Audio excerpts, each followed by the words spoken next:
Hello, and today we're going to review the Black & Decker BDCF20 20-volt light. So let's go ahead and get started. Okay, starting off at the bottom of the tool, we have the 20-volt battery slot, which will accept any of Black & Decker's Power Connect batteries from the 20-volt lithium series.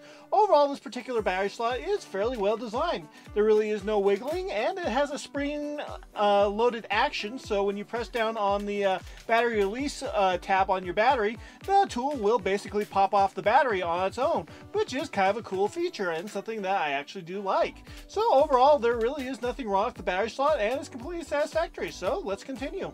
Okay, next up we have the grip. Now the grip on this particular tool is made out of hard plastic, and that's about it. There is indentations or a texturized surface that makes it easier to grip, so it's not so smooth, but there's no sort of rubberized texture, so it's definitely going to be slippery if your hands are, well, wet or oily.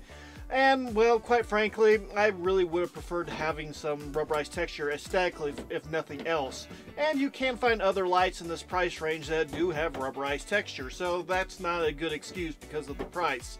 So at the end of the day, I think Black & Decker was just being cheap. And unfortunately, it really does show when you look at the overall appearance of the light. And next up we have the power button. The power button is located at the top of the tool and is conveniently located right where your thumb will rest. It is a physical style switch, meaning that it has no digital inputs whatsoever. It's a simple, you press it once to turn it on, you press it again to turn it off. It's a single mode, and, well, quite frankly, there's nothing fancy about this.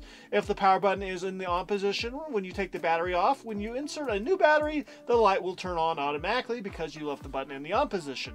So overall, it's a fairly simple design. The button has enough resistance where I don't think it's going to become easily activated if you have this in a bag of tools with the battery connected, and so I don't really have any major complaints when it comes to this particular switch. And the fact it has a nice rubberized button cover is also a nice feature, so it gets a pass. Okay, next up we have the light hinge. Now the hinge on this particular tool is a fairly well designed hinge. It allows you to rotate the light upward, and, well, quite frankly, I don't have any major complaints. There's hard click points in between different positions on the path, and quite frankly, they're strong enough to where if you need to run with this light, it's not going to adjust itself while you're running. So overall, I'm perfectly satisfied with the hinge on this particular light. I personally might have liked to have seen maybe the hinge on the lower side of the light and have a larger angle or a swing angle so that you could have the light rotate downward. But at the end of the day, I think rotating the light upward will be satisfactory to a lot of people. Just be aware that if you're planning on having this light shoot downward, it's not going to work out all that great for you. Because, well, you know, angles. And I don't mean the European people group. Okay, next up we have the LED light. Now the LED light on this particular tool consists of 10 LED beads. There's 3 at the top, 3 at the bottom, and then 2 rows of 2 in the middle. So it's a fairly, well, interesting design. Overall, that's where the good news stops, is with the multiple LED beads. Unfortunately, this just isn't that bright of a light, and there's a little bit of a green tint to the almost white hue, which makes it pretty irritating for any sort of video work. And quite frankly, I'm just not all that impressed by. But we'll go ahead and compare this light against a couple other lights so you can see what I'm talking about. Okay, first up, we're going to compare it against the Ryobi P705, which would be its nearest and most direct competitor in my opinion. Overall, the Ryobi light is a 130 lumen light, which means it's about 60 lumens brighter than, well, the Black & Decker light. Okay, now the Ryobi has a very bright center with dimmer outer edges, meaning that this is much more of a spotlight rather than an area light.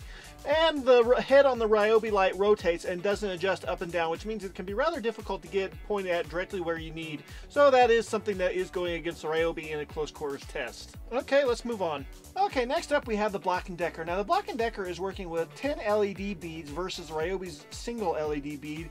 But unfortunately, those 10 LED beads are also quite a bit less powerful than the Ryobi's single LED bead. The Black & Decker's LED beads come in at around 70 lumens, while the Ryobi comes in at 130 lumens, meaning there's a 60 lumen difference. Also, the Black & Decker's color profile, it has a slight green tint to it, which is just enough to bug me, but not enough for me to hate it. Now, the Black & Decker is definitely illuminating the area more evenly, but the area is also quite a bit smaller. I personally would have liked to have seen a slightly larger area illuminated and probably slightly brighter as well, maybe around 100 lumens, and this would definitely be sitting a little bit higher in my opinion, but as it stands, it's definitely falling a little bit short of my expectations, considering that this is the only 20-volt light that Black & Decker makes. Okay, next up, let's test it against a couple of different lights. In the middle, we have the Black & Decker. To the left, we have the Makita. And to the right, we have the Ryobi light that we tested earlier. So let's go ahead and take a look at the light. Okay, the shed in the video is roughly about 10 to 12 feet away, and the light that we're testing is the Decker light, and it's projecting an area of light that's roughly about 8 feet in diameter, so it's doing a fairly decent job at the moment. However, it's not that bright, and quite frankly, the other work lights are definitely going to blow this little light away, so I'm going to say that the maximum distance that this light is going to be good for working in is roughly in between 10 to 20 feet. So at the end of the day, this is definitely going to be a close quarters to medium range light, and anything beyond say 30 feet, it's just not going to do a very good job at illuminating. Okay, next up we have the Makita. Now the Makita is definitely quite a bit brighter, coming in at 160 lumens, and is definitely blowing the Black & Decker out of the water. Now the Black & Decker does have a better color profile, but the Makita definitely does a better job at illuminating the area. So at the end of the day, it kind of comes down to your personal preference here. I personally would pick the Makita over the Black & Decker simply because of how much light it's putting out. And last but not least, we have the Ryobi. Now the Ryobi is dimmer than the Makita, but I do like the light profiles coming out of the Ryobi quite a bit more than the Makita. But the Ryobi's head does not tilt, it rotates, and it's just kind of a stupid function if you ask me. So at the end of the day, I think the Makita here is the winner, but I do like the light profile that the Ryobi has the best. So yeah, that's kind of how this competition stacked up. I do think that the Black & Decker has the best tilting head, but considering how little light it puts out, it just isn't a wonderful work light in comparison. I did shoot some additional videos at further ranges, but quite frankly, anything over 30 feet is just kind of a waste of time with this particular light. So let's move on to the weight of the tool. Okay, without a battery, the light weighs about 187 grams, which is about 0.4 pounds. And with a 1.5 amp hour battery, it weighs 544 grams, which is about 1.2 pounds. So overall, it's a very lightweight light. Okay, let's go into the pros and cons. Okay, 18/20 volt. This means that you'll be able to use your Black & Decker lithium batteries with this particular light, and if you have third-party adapters, you can adapt batteries over to use this light. I don't know why you'd want to, but you can if you want. Tilting head. The tilting head on this particular light is definitely one of the best tilting heads I've seen on any power tool light that I've looked at so far. If you're running or jogging, it'll definitely stay in place, so overall the tilting head is a pro in my opinion. Light, and I mean lightweight. This is definitely a lightweight tool and will definitely not break your back if you're holding it or older. So that is something that is going for it. Small. This is definitely a small and compact light, so that is another pro in my opinion. Runtime. Overall, the runtime is, well, fairly good, but that's probably because the lumen count's so low. But this can be useful in a, say, an emergency situation, or if you just want to use it as an all-night light for when you're camping or something like that.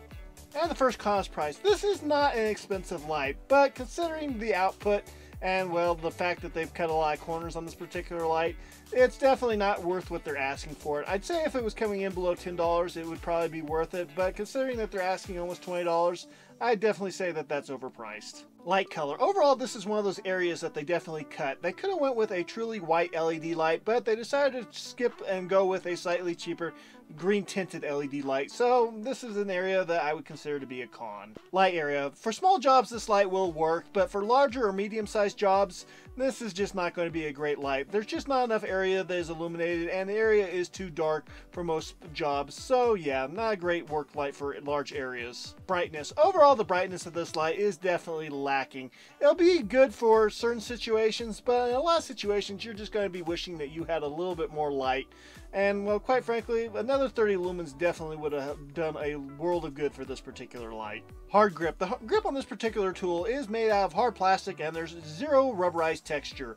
So, quite frankly, this is another area that they cut corners on, and I would have personally liked to have seen, well, at least a little bit of rubberized texture somewhere other than the power button. So, yeah, this is another con in my opinion. No lanyards or clip spots. Yes, you can make a strap or a Velcro style lanyard work with this particular light if you go over the handle, but there are no clipping points where you can attach a clip lanyard, and that's actually a fairly common feature on most work lights from most manufacturers, so this is another con in my opinion.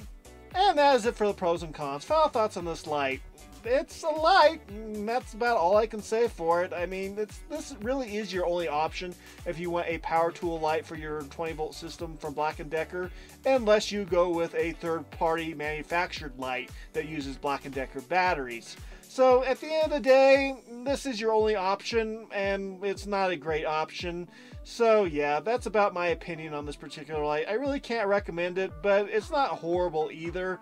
So it's going to be up to you. I definitely wouldn't pay over $20 for it. Quite frankly, I really wouldn't pay over $10 for it.